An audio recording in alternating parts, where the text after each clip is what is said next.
পুকুরে জান ছেড়ে দিয়ে কিভাবে মাছ ধরতে হয় দেখুন। মানে এটি ধরার উপায় হচ্ছে, আপনি হচ্ছে পুকুরে যখন অন্য জায়গা থেকে মানে একটু উঁচু জায়গা থেকে পানি দিবেন, মানে পানির একটু বেগ থাকতে হবে যাতে করে পুকুরে যে পানিটা পড়বে সেই পানির একটু শব্দ হতে হবে। যেমন আমাদের এখানে যে নল দেওয়া আছে, এই নলের মাধ্যমে পানি এখানে পড়বে এবং এই পানি পড়ার মাধ্যমে মাছ এখানে উঠতে থাকবে। তো আপনারা ধৈর্য ধরে আমার এই ভিডিওটি দেখতে থাকুন এবং আপনারা নিজেরাই বুঝতে পারবেন কীভাবে মাছ উঠতেছে এবং হিউজ পরিমাণ মাছ উঠবে, যেটা আপনারা কল্পনা করতে পারবেন না যে এখানে এত মাছ আছে। তো সব পুঁটি আর হচ্ছে ছোটো ছোটো টাটকা মাছ, এই মাছগুলো উঠবে। তো একটু ধৈর্য ধরে দেখার চেষ্টা করুন। আমরা যে কৌশলটি অবলম্বন করেছি আপনারাও চাইলে এইভাবে ট্রাই করে দেখতে পারেন। আশা করি আপনারাও সাকসেসফুল হবেন এবং কী পরিমাণ মাছ পাওয়া যাবে, যদি মাছ থাকে সেই ক্ষেত্রে পাবেন, যদি মাছ না থাকে পুকুরে সেই ক্ষেত্রে পাবেন না। আর আমাদের পুকুরে প্রচুর পরিমাণ ডারকা এবং পুঁটি মাছগুলো আছে, যার জন্য ওইগুলো দ্রুত উঠতেছে।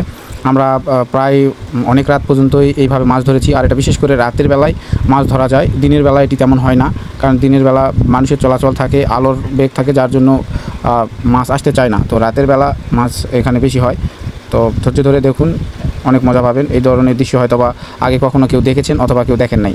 তো এটি একদম অন্যরকম একটি ব্যাপার। দেখুন এই যে মাছ উঠতেছে, ছোটো ছোটো মাছ দেখা যাচ্ছে দেখুন, মানে মাছ উঠে আসার পর লাফ দিয়ে ওই জালে পড়তেছে। এইভাবে কিছুক্ষণ রাখুন এবং আধা ঘন্টা অথবা 1 ঘন্টা, যদি মাছ বেশি থাকে পুকুরে তাহলে দেখবেন যে আপনার 1 বালতি হয়ে যেতে বেশি সময় লাগবে না। তো আমি যদিও বা এটি একটু স্কিপ করেছি, কারণ এত পরিমাণ মাছ ছিল, মানে মাছ ধরতে গিয়ে আমি আর ভিডিও করতে পারি নাই, যার জন্য মানে অর্ধেক অবস্থায় আমি ভিডিও করতেছি। তারপরে দেখুন আমাদের বালতি ভরে গেছে। প্রায় 1.5 ঘন্টা পর আমরা এটি তুলেছিলাম। এটি অনেক রাত পর্যন্ত আমরা এইভাবেই মাছ ধরেছি। তো সব মিলে অন্যরকম একটি ফিলিংস। এই মাছ ধরার দৃশ্যগুলো সত্যি অনেক ভালো লাগে। যারা ধরেছেন তারা হয়তো বা বুঝতে পারতেছেন যে মাছ ধরা আসলে কতটা মানে আনন্দের ব্যাপার। আর আমরা মাছ ধরার পর এত পরিমাণ মাছ ধরেছি, ফ্রিজ পর্যন্ত ভর্তি হয়ে গেছে। তো আমরা এইগুলো ভাগ করে নিচ্ছি। এতক্ষণ পর্যন্ত আমার এই ভিডিওটি দেখার জন্য আপনাদের অসংখ্য অসংখ্য ধন্যবাদ। সব সময় আমার ভিডিওগুলো দেখার চেষ্টা করবেন, পাশে থাকবেন, অবশ্যই সাবস্ক্রাইব করবেন, ফলো করবেন, পাশে থাকবেন।